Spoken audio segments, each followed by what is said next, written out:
Sagad na eh. Sagad na yung ulo, tumukod na eh. Kasi parang masakit yung katawan nila niyan pag dumikit sa ano. Parang sensitive. Hindi sila makakilos.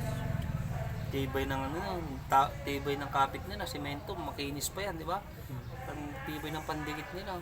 Kaya anong ginawa niya? No? Bakit hindi natatanggal? Samantalang wala na yung katawan niya. Mm. Galing, no? Meron siyang ginawa dyan. Talagang dinikit niya ng gusto kasi bumbigat niya yung ihahatak niya dyan eh. Di ba? Mali rin yung ano, yung kalkula niya, masyado mababa, no? Masyado mababa. Kailangan, kaya pala pag nag-molt sila, dapat nasa taas. Para yung gravity, di ba? Pahulog. Oo, mas malakas ang Mas pwersa. madali, oh.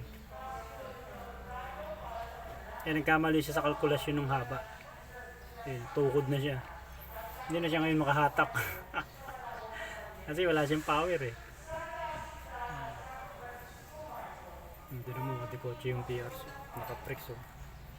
IPPRC. Ano? PRCB. Paris Pastoral Camp. Oo. Madas kayo mag-cater doon. Sa Butler, hawak niya doon, PBSRB. Yung eleksyon yun. Hawak pa nila NLRC, labor.